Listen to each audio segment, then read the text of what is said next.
ഇന്ന് തന്നെ സബ്സ്ക്രൈബ് ചെയ്യൂ, നിങ്ങളുടെ പ്രിയപ്പെട്ട ഷോസ് കാണൂ. നിങ്ങൾ രണ്ടുപേരും കൂടി പോകാമെങ്കിലേ അവിടെ ഒരു ഇന്ത്യൻ റെസ്റ്റോറന്റ് തുടങ്ങാന്ന് അവള് പറയുന്നത്.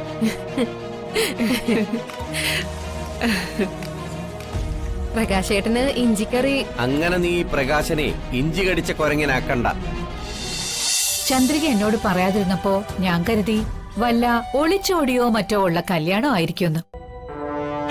പക്ഷേ ഇത് കുറച്ച് കടുത്ത കൈയായിപ്പോയി ജഗ. താലി കെട്ടി ബ്ലാക്ക് മെയിലിംഗ്.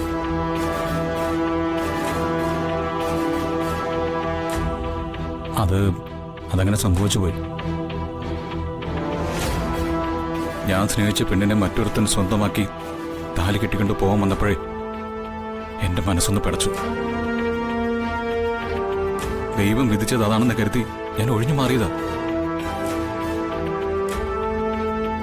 താലിപൂജ നടക്കുന്ന സമയത്ത് എനിക്കത് കണ്ടു നിൽക്കാനായില്ല.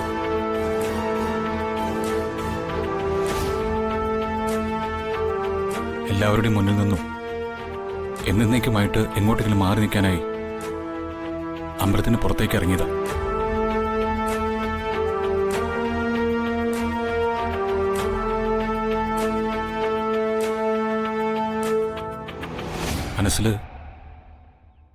മനസ്സിലൊറ്റ ചിന്ത മാത്രമേ ഉണ്ടായിരുന്നുള്ളൂ.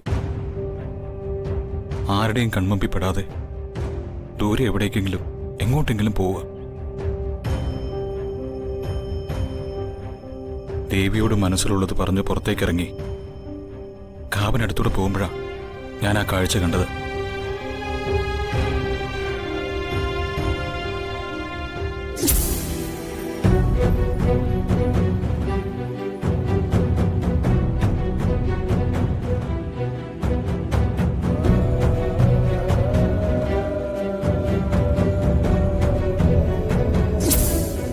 ദേവി നിശ്ചയിച്ചതുപോലെ എന്റെ മുമ്പിൽ ബോധമറ്റ് കിടക്കുന്ന വന്ദനെ ഞാൻ കണ്ടു.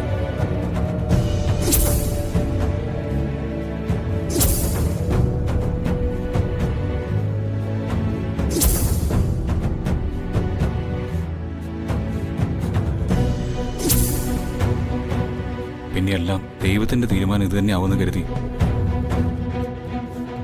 ഞാൻ താലി കെട്ടി.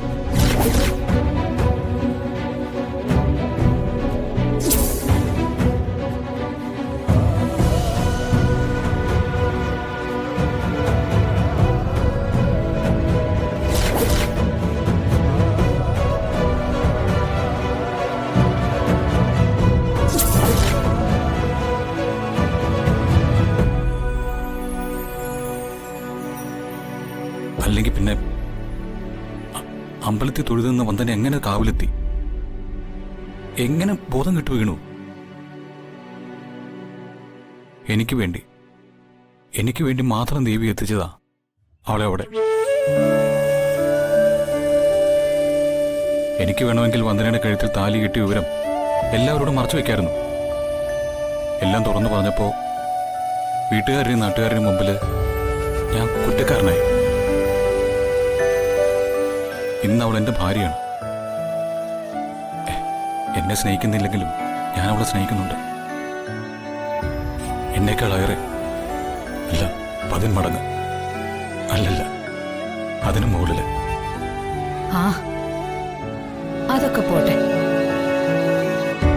വന്ദന ഇപ്പോഴും ജഗനെ ഭർത്താവായിട്ട് അംഗീകരിച്ചിട്ടില്ല അല്ലേ?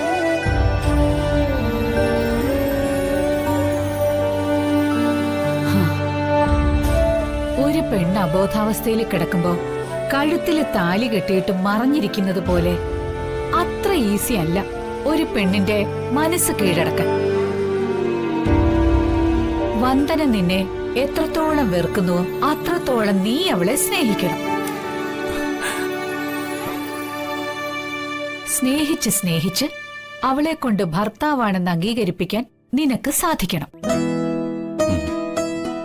അവിടെയാണ് നിന്റെ വിജയം. ജാതകദോഷം കൊണ്ട് കല്യാണം മുടങ്ങിപ്പോയ ഒരു പെണ്ണിനോട് സഹതാപം തോന്നി അവളെ കെട്ടിയതല്ല ഞാൻ. മനസ്സുകൊണ്ട് ഇഷ്ടപ്പെട്ട ഒരു പെണ്ണിനെ ഏത് വിധേനയും സ്വന്തമാക്കണമെന്ന് കരുതി അവളുടെ കഴുത്തിൽ താലി കെട്ടിയതാ. എന്റെ സങ്കല്പത്തിലെ പെണ്ണാവള്. ഏതു മാർഗവും ഉപയോഗിച്ച് ആ മനസ്സിൽ എനിക്ക് ഇടം പിടിക്കണം. വന്ദനയില്ലാത്തൊരു ലോകം എനിക്ക് ചിന്തിക്കാൻ കൂടി പറ്റില്ല. ജഗ, നിന്നെ കിട്ടിയത് അവളുടെ ഭാഗ്യമാണോ അതോ അവളെ കിട്ടിയത് നിന്റെ ഭാഗ്യമാണോ എന്നൊന്നും എനിക്കറിയില്ല. പക്ഷെ രണ്ടുപേരുടെ ഉള്ളില് നന്മയുണ്ടെന്ന് എനിക്കറിയാം. അത് പരസ്പരം തിരിച്ചറിയുന്നൊരു ദിവസം വരും. അതുവരെ വന്ദനയുടെ മനസ്സ് മാറ്റിയെടുക്കാൻ നീ ശ്രമിച്ചുകൊണ്ടേയിരിക്കണം. നിരന്തര പരിശ്രമം കൊണ്ട് നേടിയെടുക്കാൻ പറ്റാത്തതായി ഒന്നുമില്ലടാ ഈ ഭൂമിയില്. ഞാൻ എന്റെ പേഴ്സണൽ നമ്പർ തരാം. ജഗൻ ഇടയ്ക്കൊക്കെ എന്നെ വിളിക്ക്. ഒരു പെണ്ണിനെ കറക്കിയെടുക്കാനുള്ള മാർഗമൊക്കെ ഞാൻ പറഞ്ഞുതരാം. ആന്റി കൊള്ളാലോ. എത്ര എത്ര നോവലുകൾ എഴുതിയിരിക്കുന്ന ആളാ ഈ ദളവ കുടുംബത്തിലെ ഊർമിള. ആ, ഇനി ഞാൻ എഴുതാൻ പോകുന്ന എന്താണെന്നറിയോ? ഒരു വലിയ ആഴ്ചപ്പതിപ്പിലെ നോവല. കഥ നിങ്ങളുടേതും. നായകൻ ജഗൻ, നായിക വന്ദന. ഇനിയുള്ള നിങ്ങളുടെ ജീവിതത്തിലെ പല ട്വിസ്റ്റുകൾക്കും എന്റെ സഹായം ജഗനുണ്ടാവും.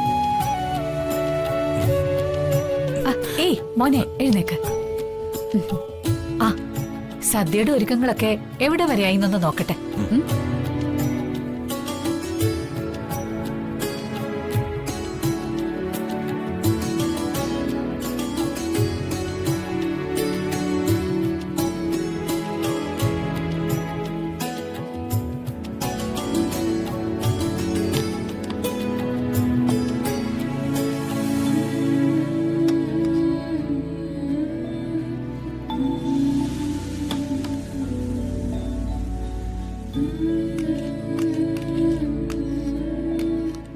ഇനി പപ്പടം കൂടി കാച്ചിയ പണികളെല്ലാം തീർന്നു അമ്മ.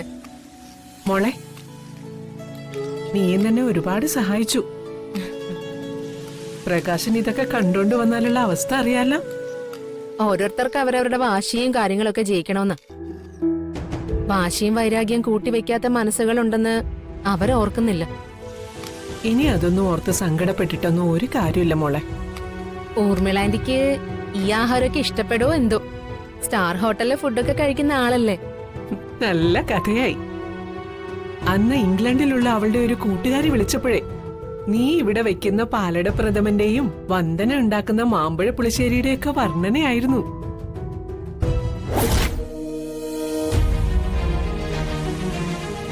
നിങ്ങള് രണ്ടുപേരും കൂടി പോകാമെങ്കിലേ അവിടെ ഒരു ഇന്ത്യൻ റെസ്റ്റോറന്റ് തുടങ്ങാന്ന് അവള് പറയുന്നത്.